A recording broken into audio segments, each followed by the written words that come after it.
Internet, hello and welcome to our coverage of the GRLCS Season 17 2022 Fall of Platinum Capped. We're here with the...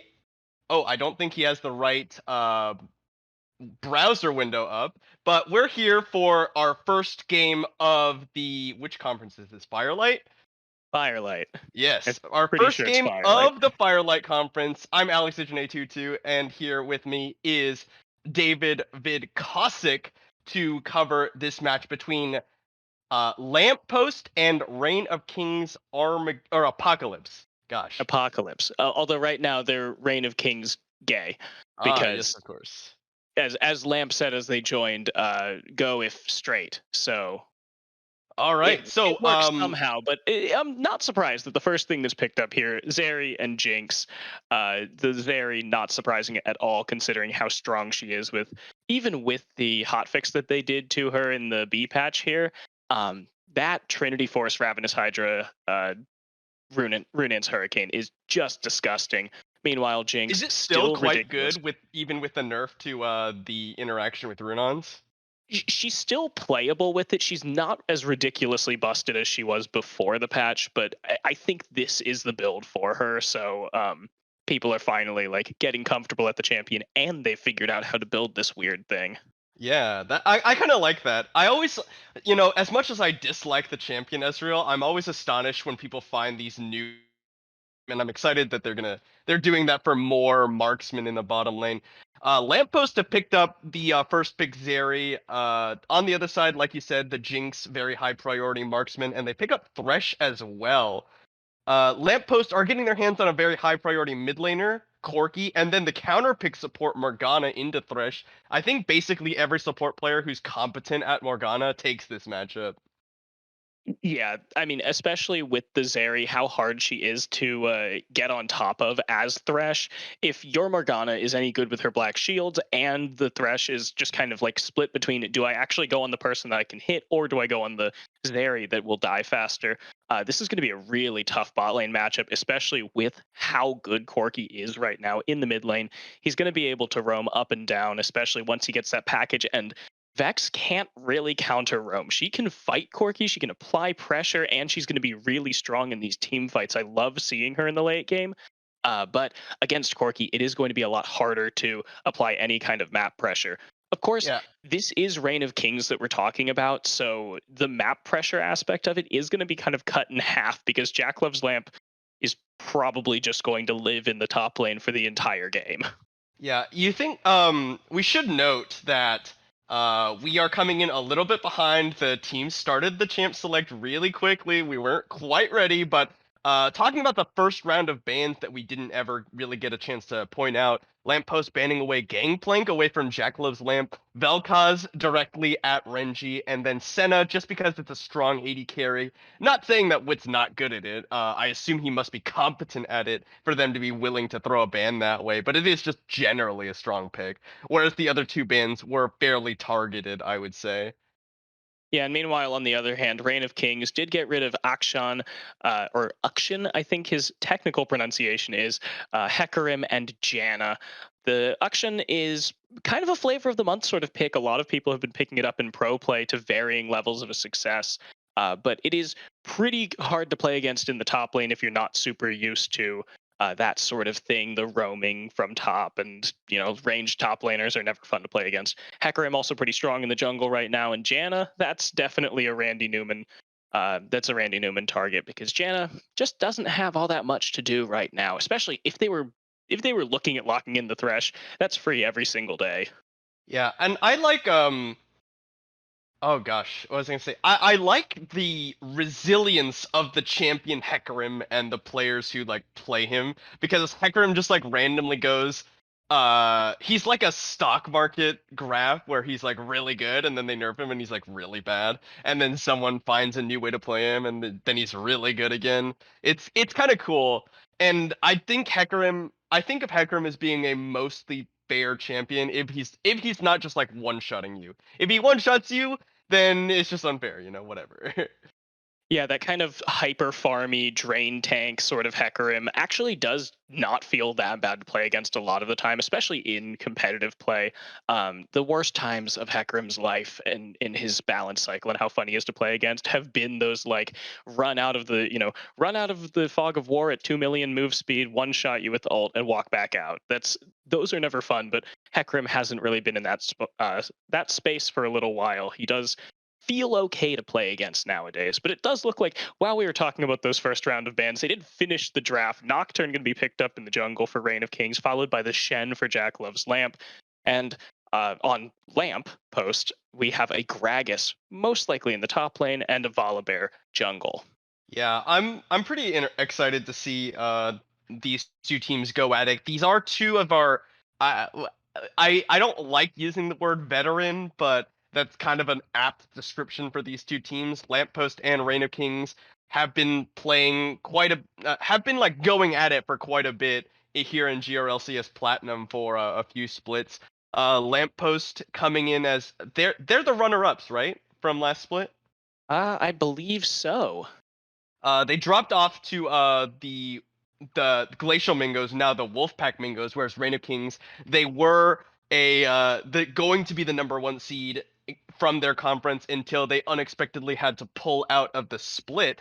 Reign of Kings coming back with a mostly intact roster. The only change was they picked up Mordo, who was previously the support for Dogmar Gaming, after Bad Cop was occupied this split and couldn't fulfill his duties. On the other side, Lamppost pick up arguably one of the best performing junglers from last split in Adam Suki away from the Mingos.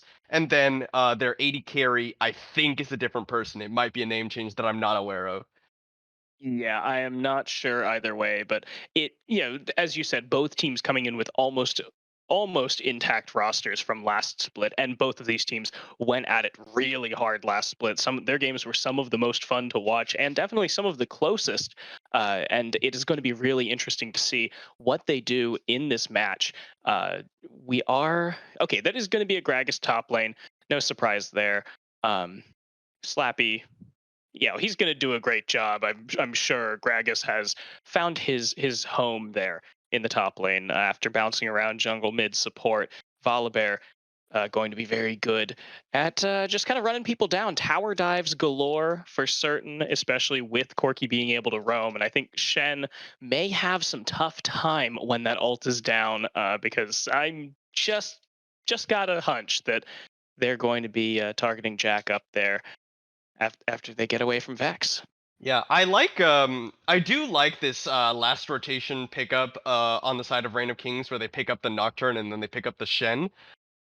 You have the Nocturne, which is essentially your way of delivering in the Shen while also letting Nocturne have a shield and try and kill whoever he is ulting on with a little bit of that freedom that Shen allows. The other option, of course, is to Shen ult onto the Jinx as a peel tool while Nocturne Darkness is there also just for disruption. You're not in that case, you're not aiming necessarily for the Nocturne to dive in, but really just use the darkness to make space for your backline. Yeah, I do really like the Reign of Kings dive composition here because, yes, there are two carries on the side of Lamppost, but either of them is a really good pickup here because you're still going to be left over with the Jinx who has reset and Nocturne who will almost definitely pick up that Axiom arc.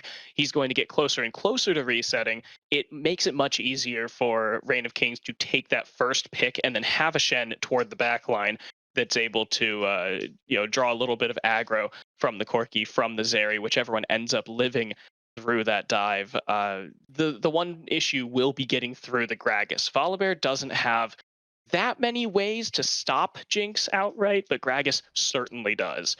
Slows, stuns, knockups, the ultimate, of course. Wit is going to have to play this one really well, and I'm sure the Gragas is going to be the one targeting the Jinx rather than this Vex, who has just a little bit more meat on her bones. Yeah. One other thing that I do like, I didn't mention it at the time when they first locked it in, but picking up this Morgana and you already have this very mobile AD carry in the form of Zeri that you were talking about. you can just put the black shield on her preempt, and that allows her to play a little bit more liberally, jump up towards them, and just start unloading damage. And the enemy, he doesn't really have very good options at that case because you can't CC her, and she's just hitting you. And your only option is either run away at the speed of as fast as you can, or just see if you can try and catch onto her through the black shield and all her mobility. It's surprisingly frustrating to play against. It's almost like the Lulu Cog of old, where the Cog mod just like gets the freedom to run at you and just start doing damage, and you kind of have only the two options of either running away or trying to engage, and it's really hard. And I think for Reign of Kings, it really will be a question of when do they engage rather than are they going to try and stall this out. Because between Zeri, who's going to be so hard to hit, and she got the ability to throw all of those W's straight through the wall, right into their faces, that mini Lux ult that everyone's been comparing it to. But on top of that, we've talked a lot about Zeri, but Corki is going to be so big toward the late game, doing about 70-80% magic damage. He's going to kind of fill that mage role on the side of Lamp, and we've seen half healthing with one big one toward the 25-30 minute stages of the game, and there's not too much tank on the side of Reign of Kings. You've got 3 squishies because Thresh really doesn't have all that much magic resist built into his kit as a support. Vex, who has a little bit of tank, and I'm certain that he's going to build some kind of defensive item. But then Shen is really the only true tank on that side. It's going to be really difficult for Reign of Kings to try and survive this poke when Corki is just in a really strong state these days. And the other thing about Thresh, I always like to talk about Thresh because I play a lot of the champion, but with Glacial Augment being the keystone of choice, you have so much less tankiness because you don't have Aftershock. Thresh is already kind of one of the lesser just like scaling in terms of numbers champions because he's not an enchanter, so that means he's not shielding and healing you. Enchanters naturally scale very well, and he's also doesn't scale to the same level of tankiness as something like a Leona or a Nautilus. So you're really only scaling, quote unquote, is in your continued utility throughout the game. And so Thresh now has to play, especially without Aftershock, a lot more peel oriented. You can't really take these hooks that you could take in the past where you like go in and set up the box to try and start the fight off like that. His really only job is to stand in the backline basically with the Jinx and peel, as well as throw out hooks to try and help his frontline do damage. Yeah, it does look like our spectator delay is finishing out here, so very shortly we will be getting into game 1 here of Lampost versus Reign of Kings Apocalypse. Getting into Champ Select here, and we are proud to bring you week 2 here of the GRLCS Platinum Cap Division, our first showing for the Firelights Conference. It's going to be interesting to see 2 of our projected frontrunners and how they do in this first match. And already we see the Prestige Edition Morgana. So, just looking at the team compositions, which of these two teams would you rather be? Which of these two team compositions would you rather be playing? I do think that Lampost does have the better matchup right now. Just between Corki, Zeri, there's going to be so much DPS, so much poke on that side, and the Morgana just kind of shuts down the Thresh so well. I'd love to be either of these 2 carries if we're walking into solo queue here. Yeah, I think like it's really close. This is a really nice draft by both of these teams. If it were me, I think I'd personally be more comfortable playing the Reign of Kings side. You have a lot of that. You have 2 globals, which is just generally kind of a nice thing to have, but also you have Shen empowering a Jinx, which I said it before, I think I overvalue Jinx as a marksman. So it's like, yes, I have my biases, but that still means that I'm more comfortable playing on the Jinx side. The Jinx side is definitely one, definitely a contender pretty much in any game where you've got a Jinx and someone who can protect her. So I certainly don't think that Reign of Kings can be counted out by any means. This is like a 55-45 in my mind. I'm just thinking that both teams are good enough that they know how to get toward their win condition. Reign of Kings is going to have to push this one once they start hitting 6. And Hastega. Yeah, he's just getting his Spell Thief stacks. He's just getting Spell Thief stacks. Death Sense from Mordo is going to connect. They're actually going to get the fear off. Reigning Human throws down the exhaust, but he's already ignited. He's down. First blood goes over to Reggie. What is his level 1? Wit coming around the side is going to be pushed off by Obesin, but wow, Randy Newman not respecting the hook. He thought he would dodge it and then ends up just giving over first blood for a few Spell Thief stacks. Renji with an early lead here. Yeah, one thing to note is, though, that Renji did not get to go back, so he is just down a couple, 200 health and 2 corrupting potion stacks. So we will see that once he gets his first back, but for now, I think the Leroy is going to just have to start pushing his lead as soon as he hits level 2 at the end of this wave. However, Renji is getting a very good trade here. Still at a little bit of a health disadvantage, but yeah, as you said, Randy Newman just not respecting Morto's ability to hook, and you saw that glacial augment that you were talking about, how much stronger it is. He needed to flash pretty much immediately after he got out of that hook, but he didn't. He tried to walk away from it. He ends up burning both of his summoners, still dying, and all that Reign of Kings Apocalypse gives up is their ignites. Yeah, no summoners on Randy Newman means that there's a nice little target on his back. Good Death Sense gonna connect as well. The Flame Chopper's cutting off Obesin's escape path. He's got the summoner barrier used here. I didn't notice that he had barrier. It's not what I normally see coming out of Marksman. Normally you see the old style heal or the new style exhaust that Wit has picked up.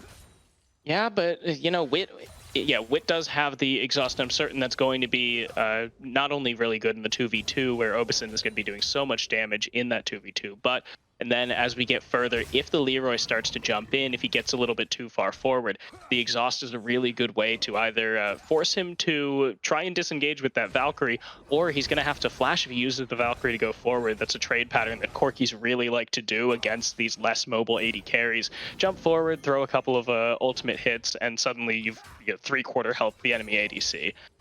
But for now, we do have to see, because that is actually 2 barriers. I just noticed that on the side of the Leroy. So very defensive on these 2 carries of Lampost. Certainly not a bad idea by any stretch. They are going to have Peel later in the game, but Nocturne Here we go. is Both going junglers to are going to find each other. Adamsuki going to get found by Hastega, who's level 4. He's already used the spell shield, so he will take the full brunt of that shield, but they're backing away from each other. Now Renji is just somehow caught off the side here. He was on his rotation up and got caught by Leroy, will be forced back towards his tower. But no blood at the and end of the day. Adamsuki once again coming here in the mid lane. He's going to use the spell shield, but now gets flash stunned. He's going to take a lot of damage. Flashes back towards the tower, but the flash burn from the Leroy. Great use of the cooldowns here. Now Dark Binding has connected. He's going to get caught with taking a lot of damage. Gets the Dark Passage out to safety. Whoa. Really nicely done by the Leroy and Adamsuki, catching Hastega out after he burned the spell shield on just a damaging ability. Yeah, I don't think Hastega knew at all that Adamsuki was there, but great sense by him to just immediately flash over the wall the moment the spell shield was down. Hastega was so caught off guard that it looked like he flashed and then kind of double-stepped himself back toward the enemies. That probably didn't matter, but just the ability of Adamsuki and the Leroy here, just having the better vision, having the better jump on it. A Dark Binding hits from Wit. Obesin throws out the Spartan Laser, and he's going to be able to Dark Passage out. Now here we go. Jackalope's Lamp in the top side will land a taunt onto Slappy. He's a level down, but just took a really nice trade, but Slappy's got his cooldowns back up. Mordo going to land a Dark Binding onto Randy Newman. The Dark Binding is going to go down, but it doesn't connect onto Wit. He takes the Arcane Comet! Scorch is almost about to kill him, but Hastega gets down Randy Newman. Obesin jumps over the wall. And that's just another good hook by Morto here, knowing that Randy Newman still doesn't have the flash. We're only 5 minutes and change into the game. So that is going to get a little bit of pressure back here for the bot lane of Reign of Kings. Wit even going to get a little bit greedy, but just finish off this wave. He knows that he's down in CS, a 10 CS differential, actually both in bot, mid, and top. Damn. Relamp is just kind of sweeping it here with the hat trick. But Wit, you're going to have to go back because Randy Newman is coming and he's going to be able to push the wave back. And if he gets any damage on you, you are going to be in some trouble. Yeah, just take a lot of damage there, actually. And Wit now is it's too dangerous for Wit to try and stay to push out the waves. So Randy Newman playing enough disruption on his return to get the wave in a bad spot for him. What is going on? I don't even want to answer the question because I'm not sure that I can justify that. He was definitely going to try and stop Wit's back. He was trying to, play a little bit of spoiler there for the back and just make that an even worse reset because as you see, Obesin is down there in the bot lane. He caught that wave before it hit tower, so now he just gets to hold it here outside of tower range, soak up XP, soak up CS. But then Randy Newman completely whiffs the binding in the direction of Wit and eats Morto's hook. So he just kind of, I don't know, just got really greedy, but it let Thresh come over the wall, get some damage on him, and taking 3 tower shots here at 6 minutes is not something that Morgana is rated for. That will get a kill. Unfortunately, it does go over to the Thresh. So now Wit coming back into lane. The wave's in a bad spot. He doesn't have a kill to his name, and he's about 15 CS down on Obesin here. It's not looking super good for the Reign of Kings bot lane, but overall they are dead even in gold. Ooh, good fear from Renji means he'll get a lot of damage onto Leroy, but Leroy just turns it around and unloads with the Gatling gun onto Renji in return. I'm very confused. That's the 3rd hook that has landed nicely onto Randy Newman, which ultimately resulted in his 3 deaths. Just not respecting enough to flash, not respecting enough to black shield away the death sentences, and it's not a good look. But in spite of all that, Obesin is almost doubling Wit's CS just due to a little bit better wave management on the side of the Lampost bottom lane. Now looking for a potential dive here. There's the taunt and the ultimate from the Vex, and the explosive cast knocks Jekyll's Lamp into the tower. And I didn't actually see how that kill went down, but Slappy does end up finally falling. It ends up being Renji picking up his 2nd kill of the game. Now Hastega, he does have vision over the side. Dark Binding going to be sidestepped away. Now Morto looking for something here. Hastega is in the area, but the Leroy here with priority in the mid lane. Morto is in a kind of dangerous spot here should the Dark Binding come back up. Hastega almost trying to get in there. Randy Newman looking for a Dark Binding. Wit nicely sidesteps away, and it will be Dragon going the way of Lamppost, and no fight will break out. Maybe? Morto hops over the wall with the Blast Cone. There's the ultimate coming out from Suki. Morto taking a lot of damage. That goes down. He's going to die to the Dark Binding. Randy Newman gets the first kill of the fight. They're going to get another one onto the Leroy as he gets collapsed on by Renji and Hastega. Now Wit is just unloading as much damage as he can. Obesin gets the Summoner barrier out. Jacqueline's there with the Stand United has already joined the fight. Suki's on the run. Obesin just kiting out as best he can. Jacqueline's taking a lot of damage. Wit throws down the Flame Jumper to cut off the escape path. Obesin is on the run, but he's kiting. He's doing a good job. He does a lot of damage. Jacqueline's looking for the taunt. It's going to be up soon. He doesn't connect. Obesin just continues to play this one out. Range him over the side. Dark Binding is going to kill Wit. Jekyll's then taking a lot of damage. Dark passage out for safety from Morto's respawn. Now has taken on the side. Obesin now playing aggressively as he's got the backup. There's the Blast Cone. Dark Sentence doesn't connect. Flash Dark Binding doesn't connect on Hastega, but it does instead hit Renji. Jekyll's then going very low. Morto's on the run. There's another Duskbreaker coming out from Hastega. Obesin now ready to back out. Dark Binding going to get blocked up by the Wolves, and they'll walk away from that one.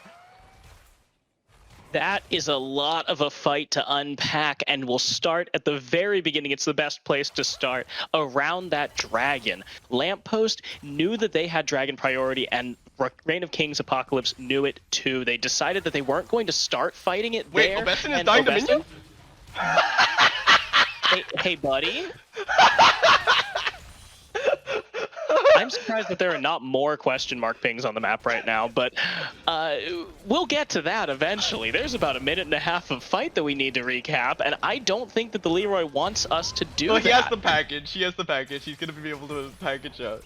Boy. But we'll skip past a lot of the dragon because it was basically just that Reign of Kings, knowing that they didn't have the jump on it, that Lamp had both the man advantage and the positioning around that dragon, so they let it go all the way down, and Lamp decided to start the fight after that. Reign of Kings goes in, and then it just turns into a very messy, very split fight, and we saw the power of Zeri in that very extended engage. Zeri was able to kite out both the Jinx and the Shen, and we saw so many times that they were just not able just quite to connect with her. She's got those full boots. She's so damn fast, especially with that fleet footwork being able to proc. She gets an auto off and then just is able to skirt around.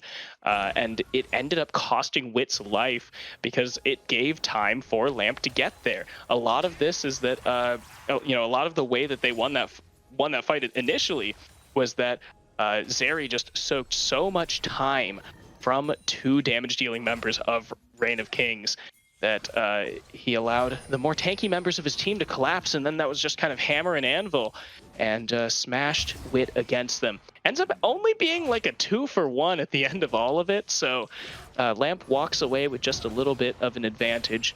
And now they sit here at 1,000 gold. Mordo gonna throw the soul shackles. The box is used. There's both junglers are here, but Mordo going very low. He goes down to the ultimate coming out of Adamsuki. A stun gonna connect onto Hastega. He's gonna get taken down through the Stand United. A lot of damage just coming out as Obesin just unloading with free autos off. Now Renji about to face check here into the Leroy. Got spotted out as he was hitting the ward.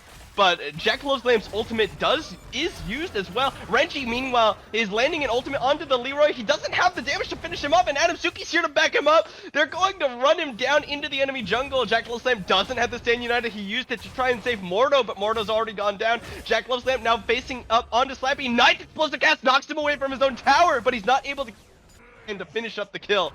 Meanwhile, Renji finally fears up Adamsuki for himself. Where's the Corki? He recalled. Now Adamsuki will finally slowly but surely chase him down and pick up the kill. Now Jekyll's going very low, but he's got the shield! He's got it up and he's solo kill Slappy in the top lane. And Jack Love's Lamp will not even die to minions. Same can't be said for everyone on this map, but now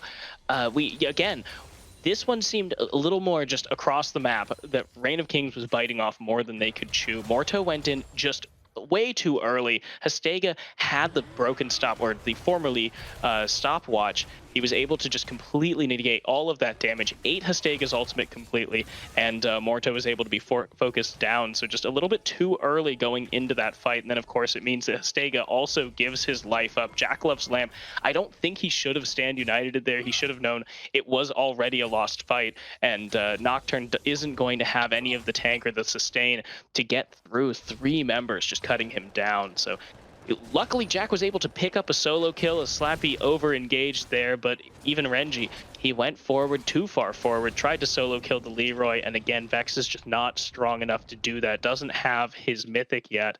And so the Leroy got away scot-free. Adamsuki got to pick himself up yet another kill, and we see 2 mythics built for Slappy and Adamsuki here for Lampost as they sit about 2 and spitting distance, 1,000 gold ahead. The dragon is back up. This one's a Hex Tech, so we're either going to see Cloud, Ocean, or Mountain. Rift, no more Chem Tech. Bless up. Jack Love's Lamp has already just walked down here to make sure that it's a 4v5. Slappy has teleport, but it's not 14 minutes yet, so he will not be able to teleport into this fight.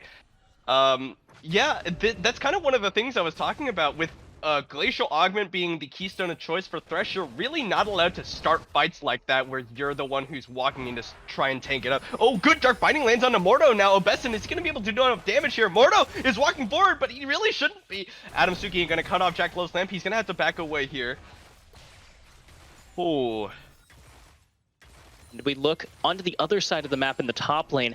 Jack Love's Lamp came down to help his team secure that Hextech Dragon, but look at how much he's given up for it. He's being completely zoned off of his own tower, his own lane. As Slappy, he's going to easily be able to get the first turret of the game here. So that is first turret over to Lamp, sorry. Reign of Kings does get the dragon, but they only tie it up at 1. This is going to be a very slow soul game if anyone gets it at all. Oh, he's actually going to take this one. He goes in with the Paranoia. The Stand United's already candled onto him. Flashes up with the Dark Binding. Do they have enough damage? The Super Mega of the Rocket takes down Reigning Human. Obesin now getting chased down. Will they be going for the dive here? Jack Love's Lamp wants to tank it up, but Obesin is just too mobile for them to make that a reality.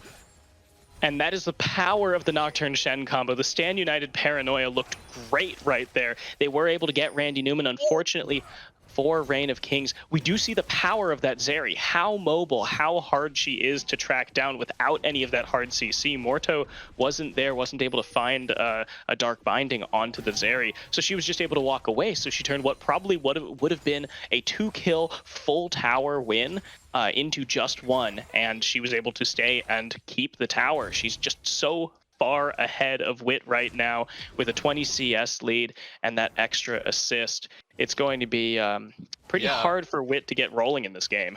And this is a really nice play by the side of Lampost. You saw how much Adamsuki just really interfered with Jack Love's Lamp returning to his top lane. That got them first tower. And then Jack Love's Lamp committing more time into that bottom lane with the Stand United means that he's even not able to stop Slappy for even longer. And so Slappy almost took that second tier tower during all of that. Randy Newman taking a couple tower shots for fun, but the tower's about to go down. I don't know if Wit noticed how low his tower was. He's going to get chased down. The Summoner Exhaust has been used, but Wit, holy cow! Wit does enough damage. The Exhaust is just too powerful, and Wit picks up 2 kills for himself by himself in a 1v2. Yeah, I was saying that it was going to be hard for this Jinx to get online, but if you hand deliver 2 kills like that, it gets a hell of a lot easier. The Grubhub delivery there for the Jinx. They both go, Obeson and Randy Newman both go under the tower. Obviously, we were talking about how low the tower was, and Wit didn't seem to respect that, but I think Randy Newman disrespected that harder. He ended up taking 3 tower shots while just trying to chip damage off of Wit, and then the minions were all there, so he wasn't able to find a Dark Binding, wasn't able to find any CC, and he tossed the Black Shield onto Obeson, but spoiler alert, Jinx doesn't do any damage, and when she's just gunning you down, she doesn't need CC either. So Wit just takes down 2 members, gets a good-looking reset in order to secure that on Randy Newman. But kind of the story of this game, even when Reign of Kings finds themselves. Look at this, Randy Newman throwing out a Dark Binding onto Mordo. Mordo's going to take a lot of damage here. The plays him away, he throws down the box, but he's the first one to go down. Has to get throws down the darkness. Here comes the ultimate coming out of Vex, but it's a lot of damage as Wit with the Super Mega Death Rocket plus Renji's damage is enough to take down 2 members of the side of Lamp. And now they're going to follow it up. Renji did have the reset, but he taking a lot of tower damage. He is able to back away. Jackal's going very low. He's going to taunt in onto Slappy. Does he have enough damage? Slappy! He's going very low! They both have used Flies already! Slappy's 1 auto! Jackal's shields expire! Slappy going to very low to the minions! It's so close, but Slappy will be able to walk away here. Wit, though, he's looking for it! Does he have it? Does that? Slappy gets the damage reduction, doesn't body slam over the wall! Wit goes unstoppable! Reign of Kings have propelled their AD carry into relevance. It's just fight after fight here that Wit is able to not only get himself back into the game, but get himself ahead, but get himself to unstoppable. 5-1 now. All just 4 kills in quick succession picked up here for the Jinx. He's going to be so strong now, and this is going to be the team fighting power of Reign of Kings. Earlier, Lamp was just kind of out-mapping them. They had really good rotations. They were able to stop key members and key players of Reign of Kings from getting where they needed to be to actually have any map presence. But now, after a couple of bad misplays here for Lampost, Reign of Kings is going to have a super strong Jinx. They've got a really good support system around him. Morto has completed the Locket of the Iron Solar to keep his ADC from being bursted. It's going to look really good if they can find themselves good positioning Renji throws down the ultimate, goes in onto the Leroy. Holy cow! The burst coming out of Vex is just so much. Wow, surprise, Renji with a solo kill. And that's the Luden's Echo Vex too. This isn't that tankier Crown of the Shattered Queen version that we see sometimes, and it's really good to see this, because now he is able to 1v1 Leroy without that much trouble. The Paranoia are going to go down for good measure as well. They're maybe looking for an engage, but now Reign of Kings looking very strong, even though they're at about a 2k deficit in gold. All of their gold is in all of the right places, both of those carries. I love the use of the Paranoia there. I don't think it was necessary, but what else are you going to use it for, right? Your job is not necessarily to dive in on people now. You're here to make disruption for your Jinx. Meanwhile, they're going to look for something here on top side, but Adam Suki's in the area. Good Death Sense connects, but I think they may have bitten off more than they can shoot, because look at the members of Lampost already on their way up. Mordo gets the Stand United. Are they going to be able to do it? Slappy interrupts it with the explosive cast. He taunts back towards him, but Randy Newman and Nobessen are here. That's so much damage available for the side of Lampost. Jack loves Lamp about half HP. Here comes Wit. Super gonna throw it. Not blocked! Slappy goes down. Mordo gets the kill with the last auto attack. They're gonna get a Dark Binding in onto him. Soul Cycles plus the stopwatch coming out of Randy Newman. But now here's Adam Suki and Obeson playing aggressively. Flash forward. Wit flashes away defensively, but Obeson just chasing him down. I think I can't stop him. There's the ultimate coming out as Reggie comes in. He flies and gets Dark Binded immediately. Obeson's already taking down the AD carry. It's an ace for Lampost. And Lampost comes up big. They had the gold advantage before, but now they have the gold landslide. They are 5,000 gold in the lead. They're turning onto this free Baron. They got Hastega pretty late in this fight, so he's not going to be alive in time to do anything for this. It's going to be a free Lampost Baron. They're going to have absolute control over the map. They already have the tower advantage in all lanes. They're looking really good. They've been playing through the map so well so far this game, and now they're going to have the easy pass through it with the Baron. Morto, he's here just to watch it fall. Yeah, and Super the Rocket. Oh, okay. Nice weight on it, and they are going to secure it. Lampost with the Baron. I really am not a fan of the start of that. The way I don't think Morto realizes that your champion doesn't do any damage. You're playing Thresh. Just because you land a hook doesn't mean you're going to kill anyone, especially if you're Shen and Thresh against a tank Gragas. So just like play around your Mega Fed Jinx. That seems like a good idea. Instead of trying to go for these plays that are really easy to react to because of how slowly your two champions kill the tank. And that's exactly what Lampost do. They respond to the play, all their members walk up, and it just ends up being a everyone dies one after another, and that means Baron over to the side of Lampost. Couldn't have said it better myself. It is going to be Morto's challenge here for both this game and the next game. If he gets one of these hook engagers, he needs to make sure that he's picking his hooks discriminately. You can't just do that with a Shen at 20 minutes, because maybe the Shen does a bunch of damage at 5 minutes. He doesn't do that anymore once anyone has any kind of resistances, and certainly when you're going up against the two thick boys of Lampost. The Volibear and the Gragas are not people to beat. This is so great for the side of Lampost, because not only do they have the Baron, but this was also package timing, so that means it's even more difficult for them to really defend, but they're able to do it. They pick up an objective bounty on that top side. Meanwhile, Slappy actually picked up tower aggro down in the bottom lane, so it does get taken very low. Leroy packages over the side. He's able to use his real back away, and looks like they're gonna get the inside track. Good dark binding lands onto Wit, and they're not. Oh, they are gonna go for it. Stand United has been used. Morto throws down the dark passage, pulls Wit at the safety. The Stand United instantly interrupted by Slappy, but it doesn't matter because they got what they wanted. They got the inhibitor. Death Sentence gonna go wide from Morto, and they're gonna be able to back away from this one.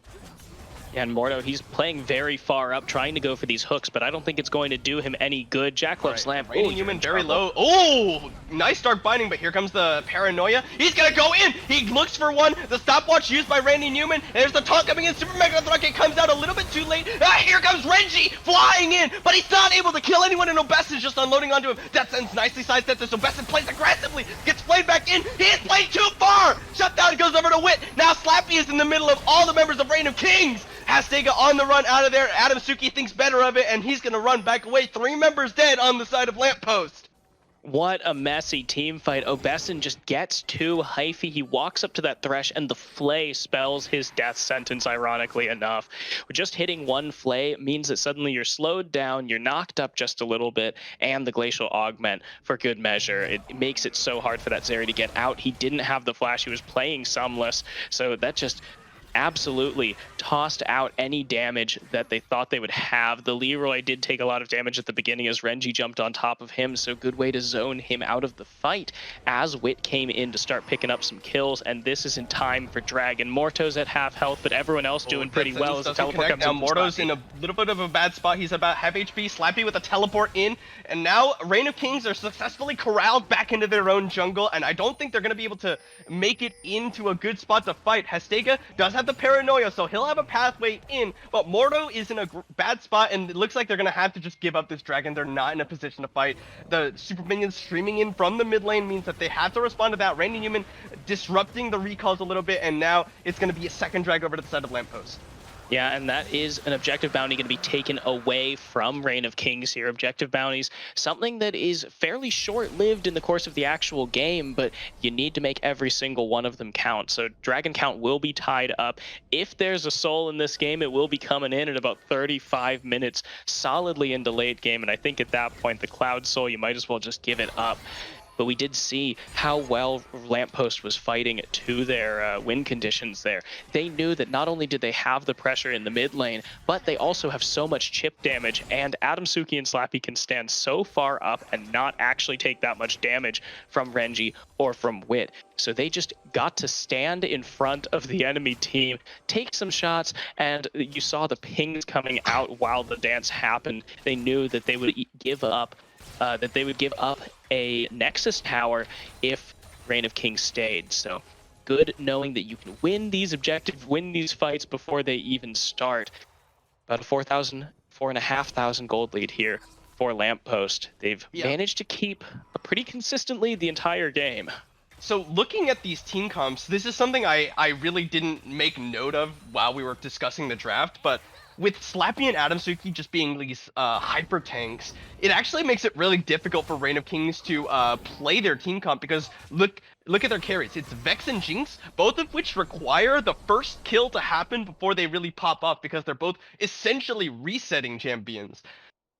If you can't get the first kill of the fight, they just can't unload with their true damage potential. And you've got two hyper tanks as well as a Black Shield Zeri that can just sort of do whatever she wants. It's kind of a nice little soft counter that Lampost have put together in terms of the team comp against Reign of Kings. Yeah, Lampost has had a lot of success with this so far. The worst fights that they've been taking are ones where the Leroy got hit first, usually. And usually it's Renji managing to find that dive in, getting 1 to 3 members with the ultimate combo. Meanwhile, Wit has been picking up kills left and right, but he hasn't really been picking them up in these kind of reset team fights that we're known for Jinx to do. Because, as you said, it's so hard to fight front to back for Jinx, and she doesn't have any way to get into the middle of the enemy team, unlike a Vex. Originally, when we were looking at Champion Select, I was thinking, Hastega would kind of go for that one shot, go for Zeri, or go for the Leroy. But it really hasn't worked out that way. He's building a much tankier build. He knows that his team needs some tank in order to Mordo take gets caught by a Dark Binding here. The Leroy does have the package. The Black Shield thrown down on him preemptively. The package is going to be used to try and cut off the entrance from Reign of Kings, but Hastega does go in there. He's going to go in, doesn't get the steal, but here comes Reggie. He flashes and gets the fear, but there's no... He's gonna go down! The Baron over the Lamppost! And it's another good Baron for Lampost. Leroy knows he has the package. We are going to have a pause here, but we can still break that fight down. Leroy has the package. He knows that he can play far up because he knows that he has the reaction time to get out of there before Morto can fully land his entire combo. Package does make you unstoppable during the jump, so it is not, once you have that, it's a great time for your team to force Baron and let your mid laner zone away. And we saw how low it got Morto before he had to use the Locket of the Iron Solari and completely back off. Then you pointed it out, Renji, he tried to go in, he tried to make something happen, but there was absolutely no follow-up. There wasn't enough damage, and he kind of hit the back, and he didn't get all of the members, so they were even able to just blow him up before Jack Loves Lamp could stand united in. Overall, a really good map play here by Lamp. Reign of Kings, they just struggle to make things happen here when Lampost makes up their mind on what they want to do. Yeah, honestly, it's kind of fortunate for Reign of Kings at how quickly they killed Renji, because if that Stand United goes through, it's basically just Jack Love's Lamp dying as well, because Renji had already expended his full rotation. It's going to be a while before he gets those cooldowns back, especially since he didn't kill anyone, get a reset on that R. And Jack Love's Lamp is, yeah, if he gets in there, but you saw Hastega and Wit and Morto, they were all still on the other side of the Baron wall. There's no way they're going to be able to get in there and do damage, even while they're slowly but chipping down Jack Love's Lamp through the tankiness of him. So a Baron going over to Lamppost, and it's not looking good for Reign of Kings. Yeah, and this is one of those things where you think that the side with Jinx and Vex are going to scale really well, but they also have this Thresh, they have this Nocturne. Neither of them are going to be offering that much in terms of stats for their team, so it is going to be just kind of like throwing some meatballs at them. Meanwhile, on the side of Lamppost, you've got Corki, who's at points, he's just going to be able to one-shot Jinx if she steps up in the wrong place, and Obeson only gets faster, only gets Hyphier. It's going to be much harder to even shut him down, and we can do a quick item check here. Obeson does have the 3 core combo items here for the Zeri. He's going to be doing so much damage. He's got that extra little bit of tankiness that will help him survive the firefight against Jinx. The Trinity forced to speed up even more, and the Hurricane to make sure that he's chipping away at everyone's health bars. Yeah, and I have to say, this is the first time I've seen Obeson play, and I'm very impressed. We saw that fight around in the jungle that really catapulted Lampost into an early lead, and we've seen what Lampost are able to do with it. I have to say, Obeson has been playing pretty well, except for like 2 instances, one where he died to minions, and 2 where he kind of got a little bit too hypey, walked directly into 3 members of Reign of Kings thinking that he was allowed to do that. Yeah, but still, two mistakes in a game where they can punish you for, or two major mistakes where in a game where they can punish you for every mistake you make. I will say, pretty much every player has made that many or more. So, no flame on Obeson. He's doing quite well, still maintaining a CS lead over Wit, even though Wit does have that 3-item Jinx power spike, 6 kills to his name, matching Renji. And again, we talked about how where the kills were mattered in this game. And Adam Suki, he's not really using them that well. I mean, he's just a Volibear. He doesn't have the kit to snowball a lead like that because this isn't bronze solo queue. Those would be so much better spent on Corki or on Zeri. Meanwhile, on the side of Reign of Kings, Renji, Wit, both of them have 6 kills to their name combined. They make up 66% of their team's kills. It's a good spot to be in. And it means that Reign of Kings is able to at least keep even in damage, even if they're not able to out team fight or out map control Lampost here. Yeah, Lampost though have been playing really nicely. I'll say I think a lot of it has to do with Adam Suki just exerting his dominance. It's not super visible directly, but remember he cut off Jackalow's lamp from returning to that top lane off of one of the Stan Uniteds down in the bottom lane for that dragon. It resulted in Slappy being able to get a lot of pressure in that top side, and then Jackalow's lamp didn't even have time to walk back up to that top lane because he had to Stan United bot again.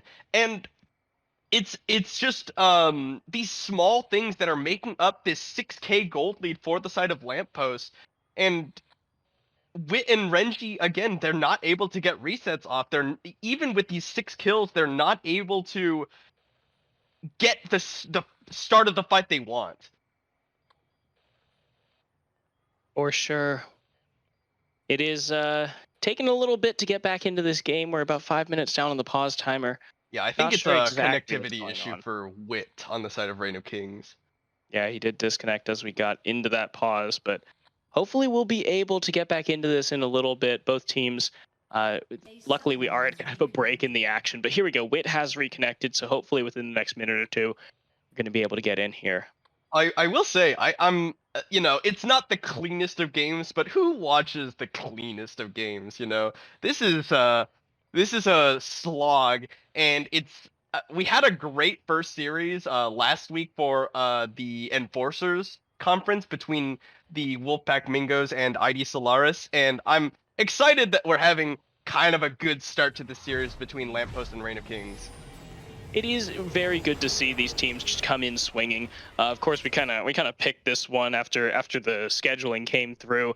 This is a really good one to start off on. You've got some old names, you've got some new blood on both teams, and you've got a lot of energy between these two. They were you didn't see it, but they were talking up a storm in the pregame lobby.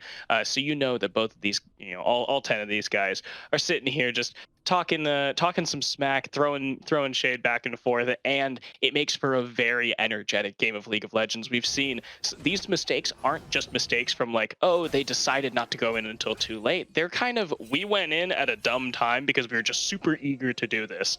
So it's good to see at a time when at the beginning of the split, a lot of teams will just kind of play a little bit scared, and you'll have these like 50-60 minute slogs that I remember from earlier seasons of GRLCS. This one a little bit more a little bit higher energy. Yeah, I don't know. I think one of the things that I will say I've noticed in this particular game is Mardo's not playing Thresh the way you need to play Thresh nowadays, where you're play. Okay, Renji might be caught here. Good fear away from onto Adam Suki.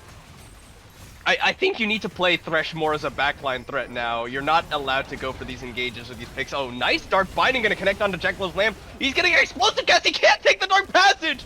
Wow, great combo from Slappy and Reigning Human. Dark Binding forcing the flash out of Wit, and they're just bullying their way into the base.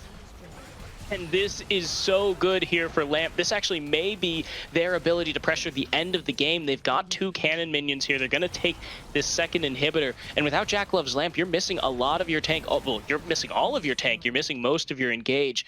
But they will satisfy themselves with taking this and walking away. There is their third dragon, this soul point spawning. And they still have probably one medium-sized push left in them after they take this. But they're just going to Scorched Earth, take these take these buffs as they get out, and it looks like they may just go ahead and hold after this one. They know that there's nothing that Reign of Kings can do. Jackalop's Lamp has the Stand United, doesn't have any other way of getting in there, and He stole it! Stole it! That's a dragon and an objective bounty over to the side of Reign of Kings. from downtown, it's Wit stealing it with the Jinx ultimate that they even specifically nerfed to stop you from doing that anymore. Good on you, man. You saw the rocket and you're like, there's no way. And then it happens, and then you're like, oh my god. This is actually the second time here that Adam Suki has gotten really greedy not using the smite. The first was at that second that second Baron. No, the first Baron. The Baron that, it was a much safer Baron. Morto was the only person there. Hastega tossed the Paranoia down to try and freak them out a little bit, but he wasn't able to get in, and everyone on Lampost knew that. This one, he completely got punished for it. Didn't use his smite with a Jinx that he knew was up and had the ultimate. So It's good on ultimately Reign of Kings not to get that. something. Ultimately, not that big a deal. Again, it's Cloud Soul, and it's one Cloud Drake that's not even Soul. And I just noticed Jackalop's Lamp down 2 levels. Meanwhile, Morto going in. Oh, nicely! Flashblade, Death Sentence. Here we go. They got the ultimate from Renji with the Stand United on him, but Adam Suki's in the back line just wreaking havoc. Wit is getting chased down. Dark Passage pulls that Stega out. Renji going golden. Jackalop's Lamp flashes to finish off Raiden Newman, but they've already lost Wit and Renji in this fight. There's no damage left. Double kill goes over as Adam Suki's just ripping him apart. Oh, Batson jumps in, finishes off the ace, and it's a 2 for 5 in favor of Lampost. That's going to be game 1 going their way. Lampost finds himself one last good fight, even after losing that dragon, and I think we both know the problem there. Morto was over on the other side of the fight. Wit got run down by Volibear, and it will spell the end of game 1 at a tied 20-20 kills, but this certainly was not a dead even game the entire way. Yeah, I really think that, you had this engage from Renji. He lands his ultimate onto, I think it was Slappy, and obviously that's not who you want as a resetting champion to start the fight off. And then you invest the Stand United on him as well. And Morto is also going for these hard engages when I really think that just play around Wit. Wit is a 6-kill Jinx with Kraken Slayer, i.e. Runon's Last Whisper. Just like peel him, let him get the first kill, and then maybe he can just clean up for you. But instead, Wit ends up just dying as Adam Suki's able to get onto him. Nobody's standing there trying to peel him. So Lamppost definitely played better in this game number 1. We'll see if Reign of Kings can pull it back for game number 2. Hello and welcome back to our coverage of this first series of the Firelight Conference of Platinum Cap. It is once again game 2 of Lampost versus Reign of Kings. Reign of Kings with side selection game number 2, they opted to stay on the red side. And I'm starting the poll right now. There we go. Lamppost on blue side, Reign of Kings on red side. Let's go. We're seeing a lot of the same things from the side of the Lamppost draft. On the other side, Reign of Kings, they don't want to deal with that Zeri again. And the automatic lock-in here of the Janna for Randy Newman. He's going to have some fun with this one for sure. She's not in a great spot balance-wise, but it looks like Red of Kings here on the red side does have the answer. The Caitlyn Lux is such a nasty combo to deal with, especially for an enchanter without any mobility like a Janna. Okay. Lux has been locked in on the side of Reign of Kings as well. Do we have any inkling whether that's mid or support Lux? That is almost certainly support Lux. She just doesn't have that much presence in mid anymore, and the Caitlyn Lux is something that not only have we, do we see as like a solo queue terrorizer, but also it's been even played in pro play a couple of times. I think they played it in lock-in and even LEC. It's just been super strong. I know it's a thing, but I don't want it to be. I like people who play these things like Lux mid. I have no respect for Lux support players. What can I say? Jarvan gonna be locked in, and Kai'Sa as well as the marksman of choice after that Zeri goes down. Jinx was open, and neither of these AD carries opted to pick it up.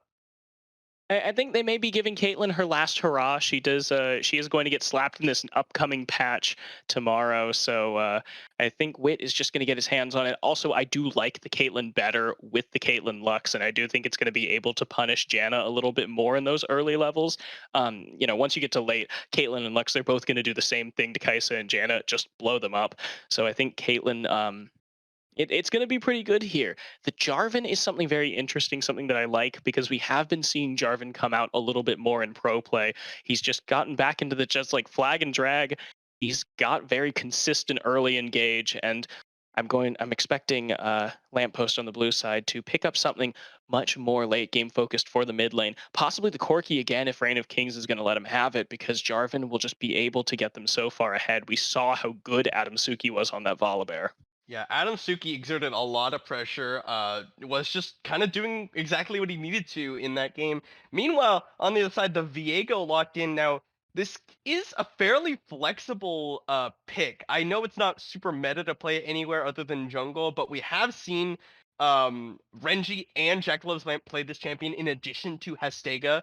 So it's kind of a flexible pick on on the second round of bans. Aatrox, Mundo, Bando way. They don't want to give Slappy one of these really comfortable walk at you, be a juggernaut champions that he is quite adept at. On the other side, the mid lane focus on these bans with the Vex and the Zed taken away from Renji's pool. Yeah, not to mention good looking out. I was talking about why the Caitlyn I like better than the Jinx in lane, but also Caitlyn doesn't shred tanks nearly as fast, especially if she's going to go for that Gale Force build, which I significantly recommend here for Wit, just because you've got a bunch of different things that you can dodge away from. So Caitlyn with a Gale Force is not going to be as good at shredding these hyper tanks, but the set will be good at picking up the big boys and yeeting them back into the enemy team. Jack Love's Lamp is going to have a fun time with that one if Slappy gets his hands on it. Victor Yeah, is hovered, and I'm not surprised that one's picked up. yeah. The Corki was available, but instead they're gonna go for the other super high priority mid laner, Victor, locked in for the side of a lamppost for Leroy. Interesting pickup in game number one. They opted to give Jackalo's Lamp the counter pick, and instead they're gonna go ahead and let Renji have counter pick, even with these champion pools being pinched. Trundle locked in, which means it's either Trundle or Jarvan top. And I'm thinking that this is going to be a Trundle top. I don't think Jarvan has that much power in top lane, and I think Trundle just does very well into set right now, especially when they start getting to duking it out at level 6. As long as Trundle can get the subjugate off before Jack Love's Lamp Ooh. starts hitting that RKO, and Okay, it is going to be so Renji's Xerath. Ooh. yeah, the other artillery mage that Renchi has picked up a reputation for. Uh, Meanwhile, I'm curious as to see whether who's going to go in this top lane. There is the third alternative that we didn't mention earlier that it's Janna top, and this is going to be either Jarvan or Trundle support. I don't think it's likely. I think Janna is going to be a support here. It's something that's very much in Randy Newman's wheelhouse. Um, he used to be fairly well known as an enchanter player here in GRLCS. So we'll find out. We'll find out.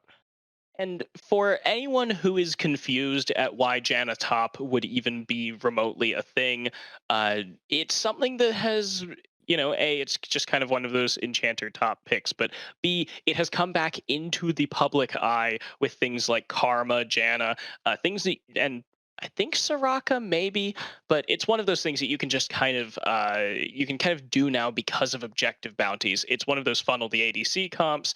Essentially, your enchanter gives lane entirely and then just kind of roams around the map, helps get your ADC ahead, and the ADC gets to take waves from both lanes, and then your team gets to pick up objective bounties too because the other team is taking your tower and ends up having more CS across the board. It's not going to be that. Slappy does have his hands on the Trundle, and this is going to be Jarvan for Adam Suki. I do like that a lot because of the power of Jarvan at level 2. It's going to be really easy for him to get into the mid lane here. Renji may just have to burn Flash very quickly because as long as Victor has the gravity well at the same time as the flag and drag, that is guaranteed lockdown almost on this Seraph. Yeah. I, I almost I don't know. I don't think Renji plays it, and I don't think it's good either. But Azir, I was just like getting flash. I see Victor, and all I can think of is going flashbacks to like Victor Azir meta, where every mid lane matchup is Victor v Azir. Good times. But in the Xerath, I think is kind of nice for Renji. You're just kind of setting up so you're getting poked down by Xerath. You can't engage because there's just traps all over the place. Lux is also just throwing out abilities and making it so that you can't do anything. And you just slowly chip away at towers while doing that. Yeah, it'll be good to see what's going to happen here. One thing that we didn't touch on at all really is Hastega's Viego. Viego has just kind of been one of the junglers of choice for Viego's lifetime. Just one of those champions that's like, I don't think he's ever going to be in a balanced state or ever a balanceable state, just because he fluctuates so hard with his ability to, take the enemy team and, throw the enemy team at the enemy team. So Yeah, yeah. he's going to have some very strong dueling potential here. Maybe not all of the gank power that Jarvan does at early levels, but if they meet in the jungle, I do think Hastega does get the better end of that matchup. Yeah, I don't know. I liked Reign of Kings team composition in game number 1, although it's being pointed out that their team comp is a little bit outdated. They're trying to play around an 80 carry Omega lol. But in this game, which of these team comps would you rather be playing? At this point, with the nameplates off, I do think that Caitlyn Lux is an incredibly strong combo, and the Viego just being so versatile and being able to help out with these 2v2 skirmishes. I think that has a lot of merits. But this is not a game where you take the nameplates off. Adam Suki with his hands on an early game ganker like Jarvan is going to apply so much pressure here. And this enemy team here on the side of Reign of Kings is notably immobile. Caitlyn has one reposition, but it's a very long cooldown and pretty conditional reposition that you can predict with the flag and drag. Xerath, Set, Lux don't have any of that. So as long as Lampost can layer their CC right, and Adam Suki is around the map as much as he was in game 1, I really like their team comp and their ability to get into the late game. Yeah, and one of the big things that you pick Janna as a disengage peel tool, right? But if you play Set and Viego are capable of being played sort of like front to back ish. You can play Set as a peel tool. You can play him to make space for Renji and Wit to do damage. Whereas the primary damage dealers on the side of Reign of Kings are very high range, like Xerath Caitlyn type champions. Janna doesn't do as it's not as efficient for Janna to be trying to negate them as it is a diving type champion. So you have like kind of these soft team comp counters in the side of Reign of Kings in this game. Although there might be some hidden interactions that I'm not aware of. Like I said, I didn't pick up immediately on the hyper tanks against the double reset comp that Reign of Kings had in game number 1. So we'll just have to keep our eye out for those types of things. I just figure if I can see a Randy Newman Janna flash insec, I can die a happy man. And honestly, so will Wit and Morto, because if you get Janna insect into Kaisa and certainly with Jarvan around, that's bad news bears for you. Yeah, I've done that exactly once in my life where I was actually duoed a game with Jack Loves Lamp when it happened, and I was playing Janna for God knows why, but I just saw one of those and it looked really juicy. But we're finally done with spectator delay, so I don't have to talk about my solo queue escapades. We can get into this game. And thank God that you did it, because I was not going to be able to talk about my solo queue escapades without crying. All right. Obeson in both AD carries actually opting to go for summoner heal in this game, whereas the supports have picked up the exhaust on their sides.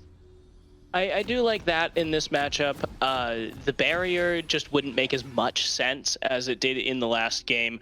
There's just significantly less burst. A lot of this is sustained damage on both sides. Kaisa and Victor both gonna have a little bit harder time just one comboing you, until of course it's too late and Victor is late game Victor. At that point, barrier's not gonna save you.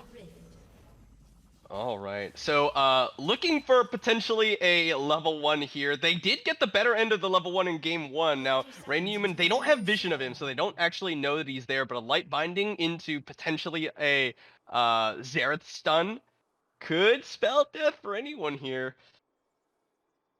What are we gonna see? Come on. Walk in. Walk in. They know. They surely they know. Okay, they're gonna see him. Random Human Light Binding not gonna connect there, so they will get a ward. Mordo picking that one up. So the game is basically over. Reign of Kings with the advantage, right? Oh yeah, I mean, every time that someone kills a ward that early level, it shows that level of team coordination, the knowledge of the vision of the game, and the understanding that every little bit counts. This is a GG for Reign of Kings. We might as well go to the next game. Yeah. Finally, we can go to game 3. Silver Scrape started up. All right. Too many memes, man. Both junglers are opting to start on their blue, so they will be pathing opposite directions unless we see something like a cheeky invade from Adam Suki. Wouldn't put it past him. I think Adam Suki has a very good knowledge of the game and where he's allowed to invade and where he's not. A good ward from Jack Love's Lamp will see it should it happen. Yeah, that is a great red buff ward. I love it when my top laner can just toss a red ward on there and make sure that I'm not getting counter jungled, especially with someone who can get across the map as fast as a Jarvan can.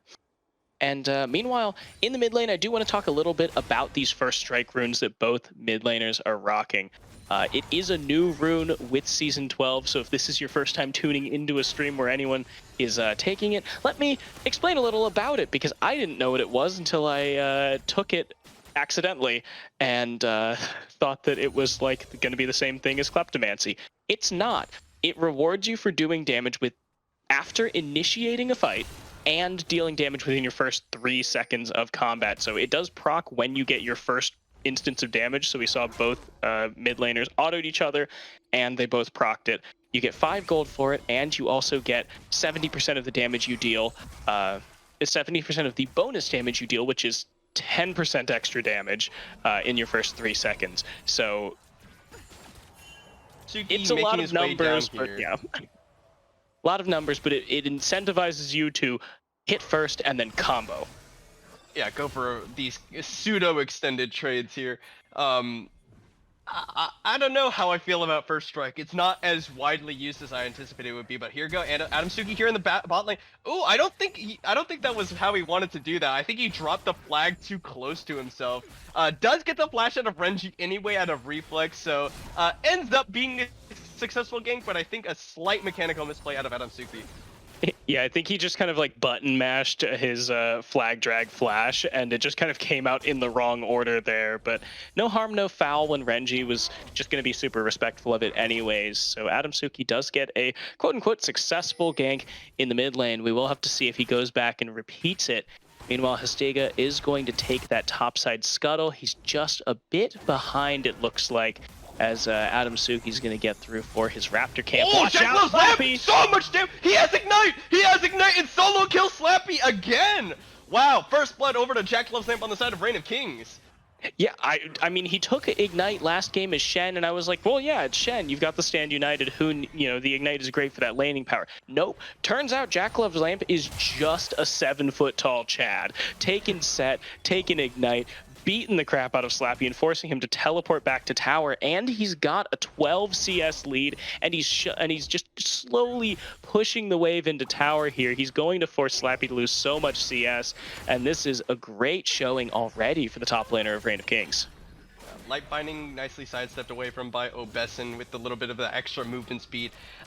Wit and Mordo not having the most dominant lane that they would have been hoping for. Wit even getting caught by a Howling Gale, and Raining Human comes forward to throw that Zephyr on him. Hastega now has found Adam Suki, but he gets Flag and Drag now. Adam Suki is doing a lot of damage. He takes away the Wolf, and here comes the collapse from Jack Love's Lamp. However, Adam Suki's got to run out of there. He gets stunned! Jack Love's Lamp pulls him in with a vacuum wave and gets the first kill. Hastega forced to flash away. I don't think he actually was forced, but Raining Human coming forward. His Summoner Exhaust sees Mordo flashing away. Now Hastega Flag and Drags away. Slappy is now getting surrounded. Renji with the collapse. He's gonna jump onto him! There's the Haymaker coming out! Slappy taking a lot of damage! He's going very low! He'll go down! Reggie walking away! Gets caught by the death right at the very end! And he gets beaten down by a stolen damage. What is going on? I'm so confused. Viego is just confusing the hell out of me. That was a beautiful gravity well there from the Leroy, but unfortunately it wasn't enough. They just didn't have any cooldown. Slappy also just doesn't have any attack speed right now, so he does damage, but he does it very slowly. The two of them weren't able to take on the three low health members of Reign of Kings. Jack Love's Lamp is able to get himself away. Renji does end up dying for that, but Hastiga does live because he's able to steal Slappy's soul, turn into that Trundle, and get one last auto chomp in order to help secure the kill there onto the Leroy. So now Reign of Kings, where they were behind for pretty much the entire game last game, they now are sporting a 2,000 gold lead here at 6 minutes.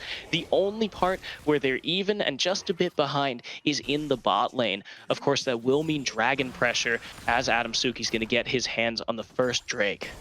Yeah, it really did look like Adam Suki was going to win that one out, but Hastega, he knew he had lane priority. He had the first collapse from Jack Love's Lamp, and then Renji also got there before the Leroy was able to make it.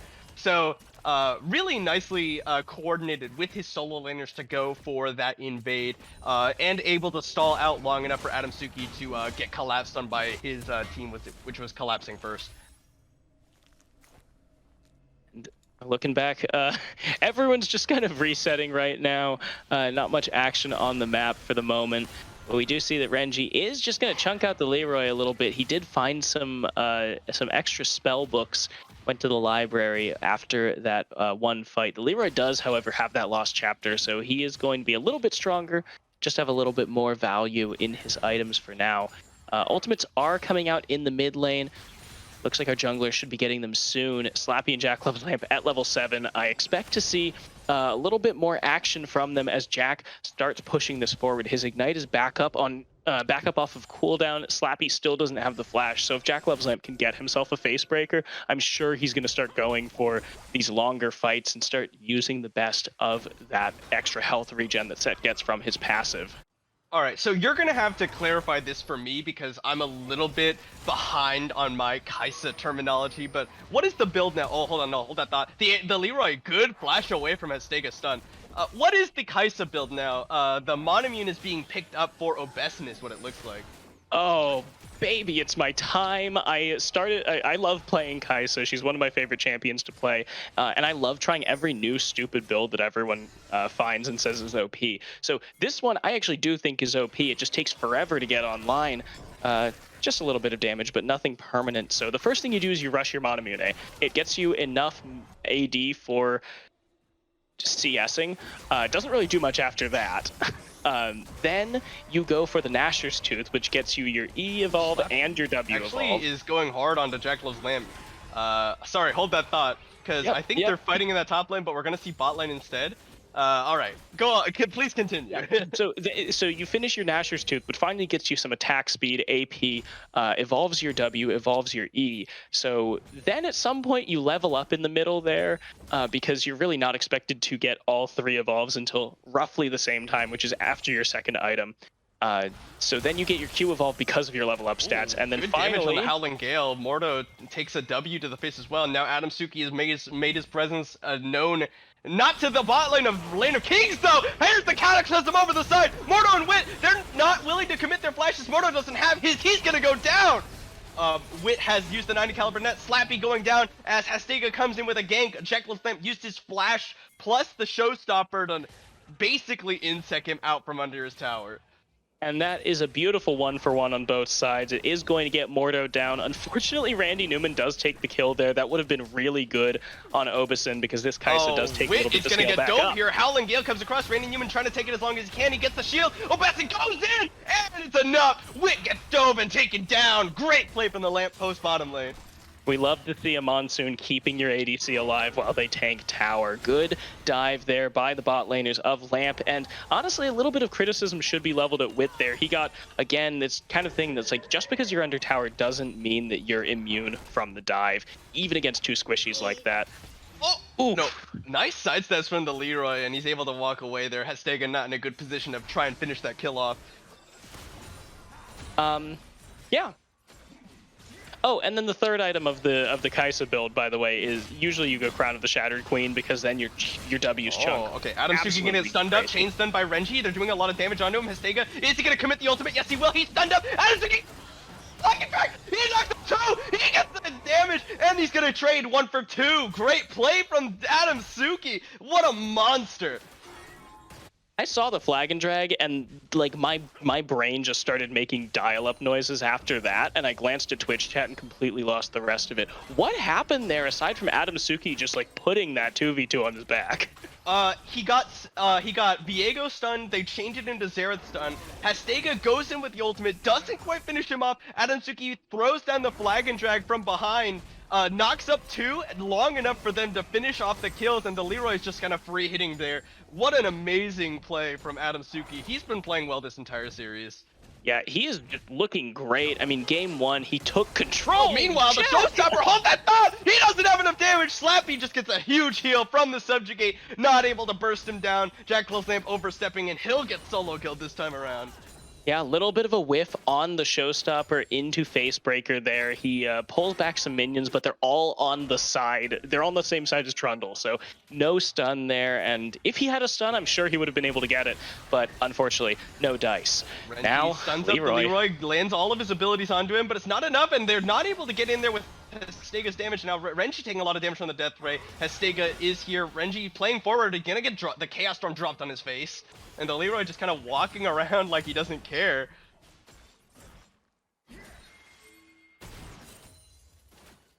Alright, Dragon is going to be potentially the focus. Mortal looking for something over the side here, dodging away from the Void Seeker. Those are the final spark. It's going to be enough. They've got the support from Renji's right at the Arcane, and they will get a quick pick under Randy Newman.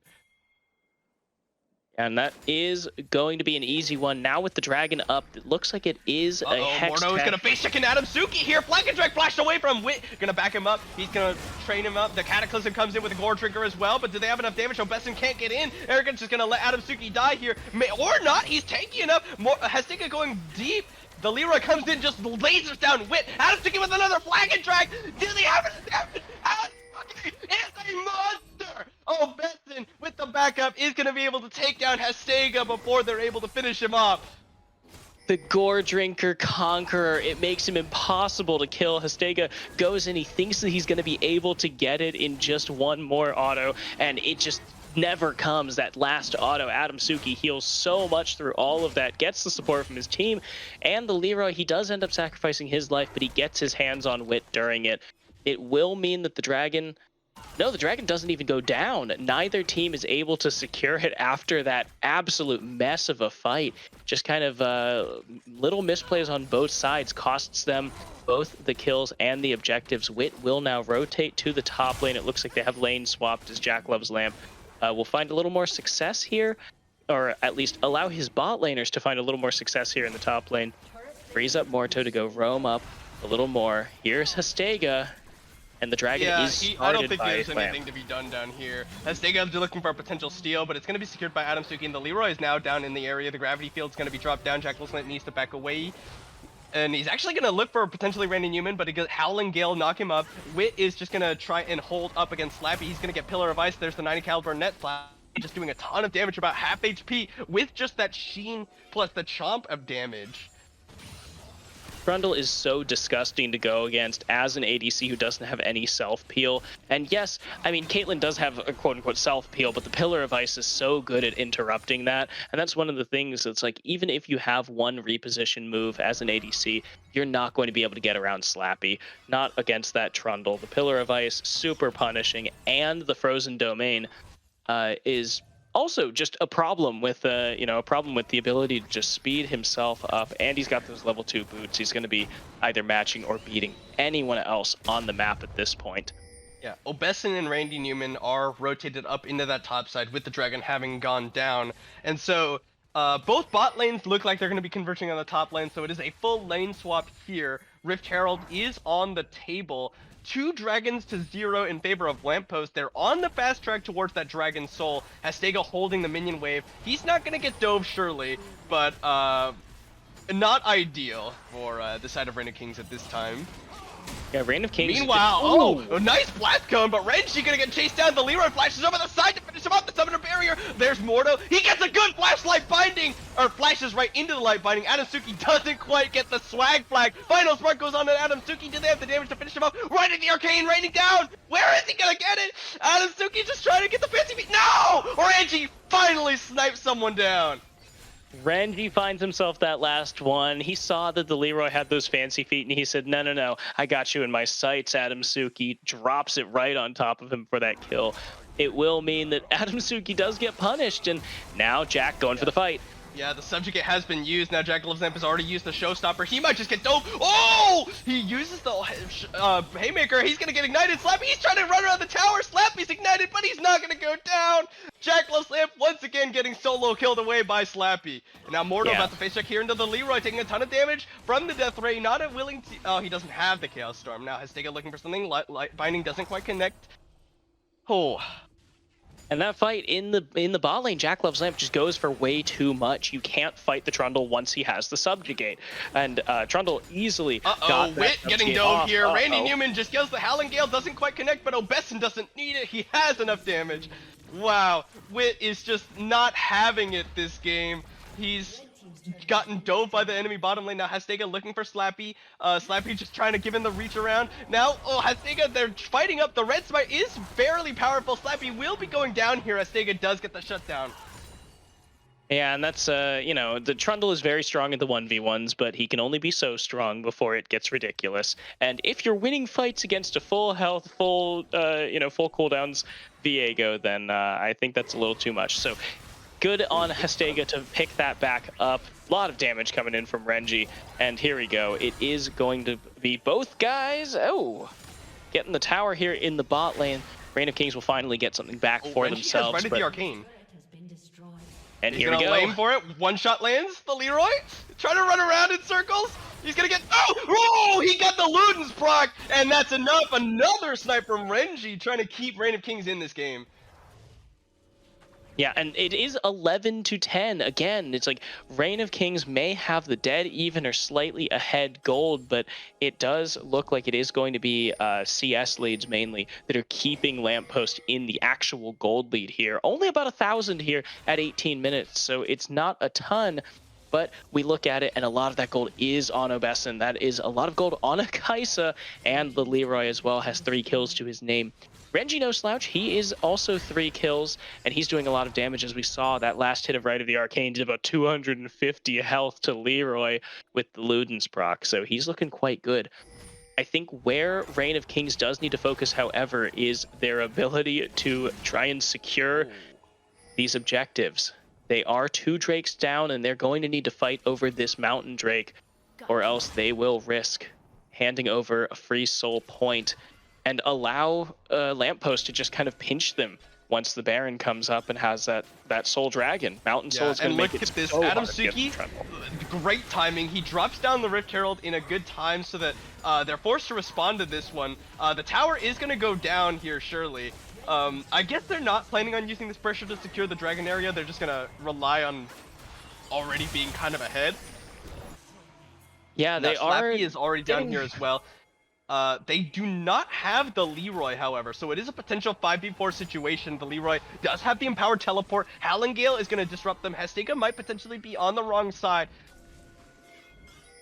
Do have the upgraded W here for Kaisa, so as long as he keeps hitting these Void Seekers onto people, he will be continuing to do damage. Look at him, he's got like a 4-second cooldown now on Pillar these. of Ice is just looking for something. Renji in a bad spot here. He's getting chased down by the Trundle. Adamsuki comes in with the Flag of Drag. Hastega on the other side does get onto Obeson, but the Summoner exhausts. He's Chaos Storm, and he's going down. Showstopper has been used, but their Jackal's Lamp gets interrupted by the Monsoon. Not able to get too much. Adamsuki going very low, but Obeson dives into the back with Killer Instinct, flashes over to follow Wit. Does he have enough damage? Yes, he does. The Void Seeker just abruptly takes him down. Mordo now getting chased down. The Leroy with the damage will have the double kill. It's a 1 for 3 in favor of Lampost.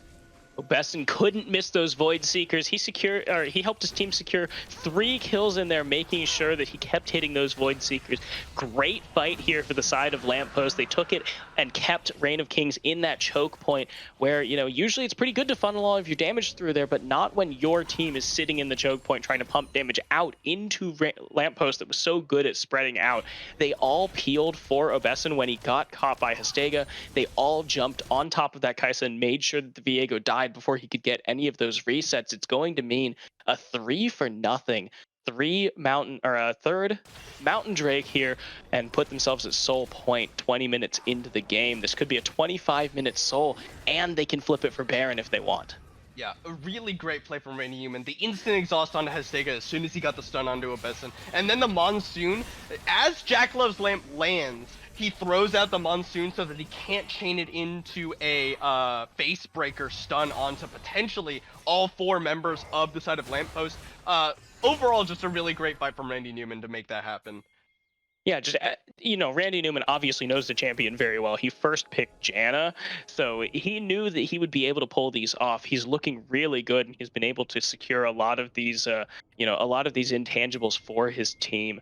They're looking so good now. 3,000 gold in the lead. All of it's on the right people. We were talking about how last game it was kind of flipped where it was all on Adam Suki, but this time 5 kills on the Leroy, 5 kills on Obeson. He's about to finish that Manamune, and it looks like he is going for the crown of the Shattered Queen as well as his, you know, as he's got his first 2 items. This is going to be so good. 9,600 gold, a full 1,000 above the next person in the game. Wow. And yeah, that's a Fed Kai'Sa.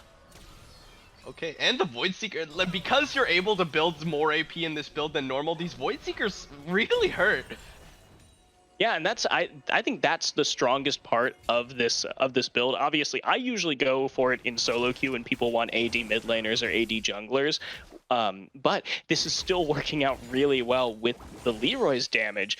They're both able to just chunk so much, and it's making this this kind of siege playstyle that Lampost had in Game 1. It's making this viable as well because, again, pretty squishy team here on the side of Reign of Kings. You've got a Viego in the jungle who just doesn't build all that much health, and if you can just cut him down with Void Seekers, then he's never going to have anything to lifesteal off of.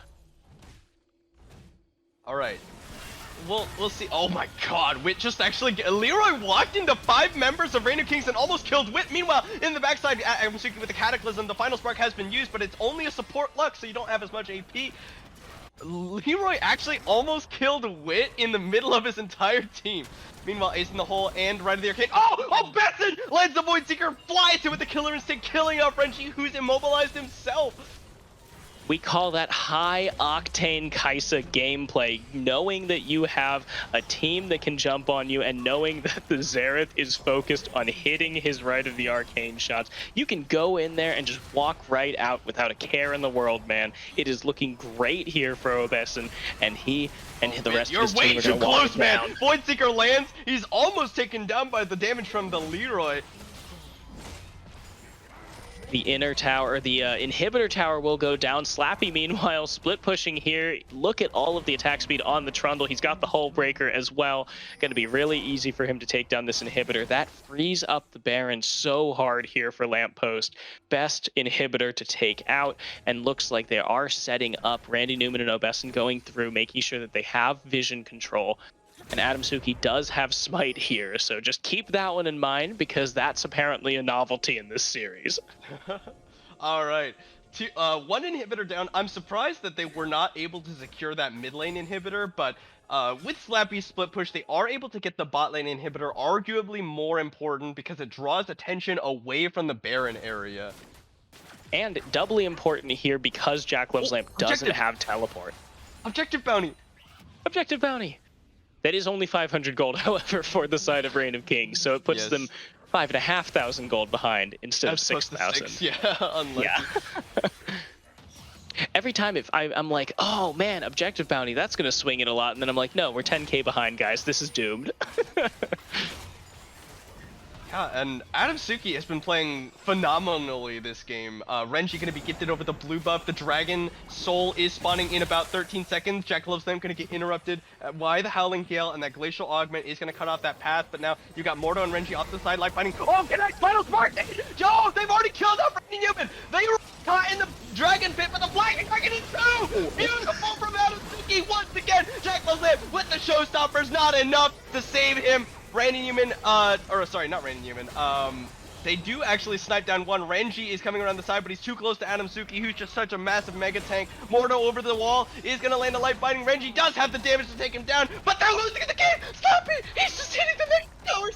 What is going on? Is this gonna be it? Lampost, they can't stop him! They don't have the recalls in time! Slappy ends the game for Lampost!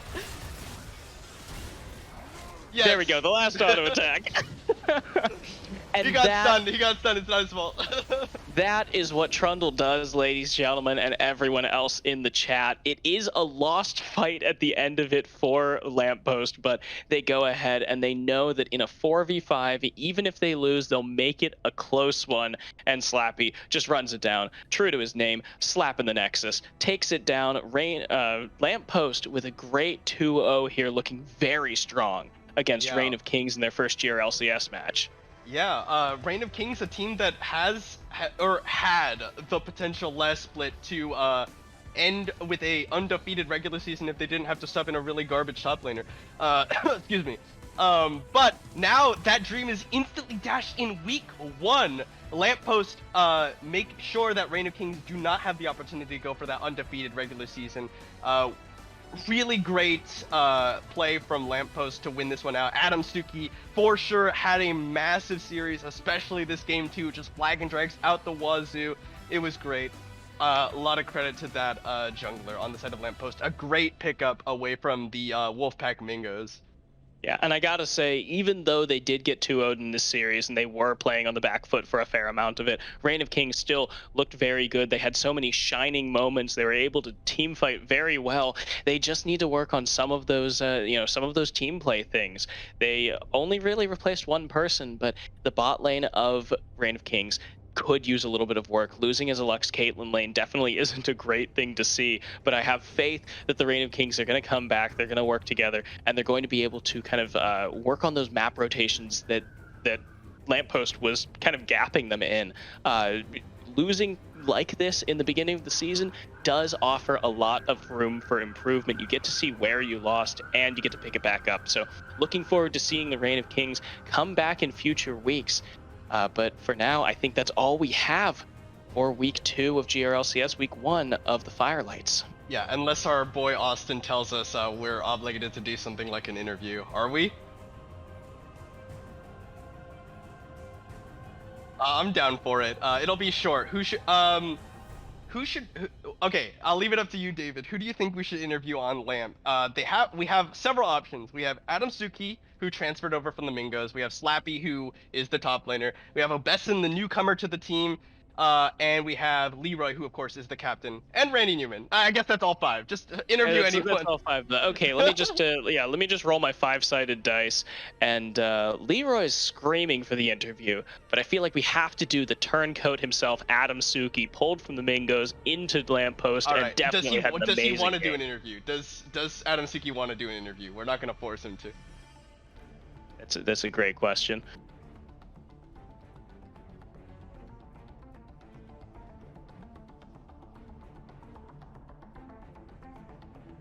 Dogmar is calling for interviews on his own channel if we don't do it. All right, Adam Suki says he's down. I'm just going to drag him in here. How do okay, I can't. It won't let me scroll. I got it. Oh, here we go. Wait. Oh. Adam Suki, welcome to the stream. Hello. All right. So, yeah, congratulations on this week 1 victory. Well, week 2 technically. It's the first week of play for this conference, but week 2 victory. All right, thank you. It feels great. Yeah. So, I don't want to ask you about too much. I don't want you to have to give away too many of your strats, but you looked really great on the Jarvan. Is this like a priority pick for you, or did you just like feel like were you just feeling the Jarvan this game and happen to have a really good game? Yeah, I was feeling it this game. Jarvan's a pick where I'll play it and it's really good, but I get bored of it, and that's why I stopped playing it. But I haven't played it in a while, so I had a good time this series playing it. I mean, you popped off like the multi-man flag and drags you got like 7 times this game. I'm Yeah, sure it was I want kind to of hypey. call out that one Tribush play against Stega, where he was trying very hard to kill me. Yeah, That was a sick that was play. so sick. Oh, good. So you're on a new team, obviously. What would you say is like the play style of this team? It's obviously going to be very different, even if you're only changing a couple players.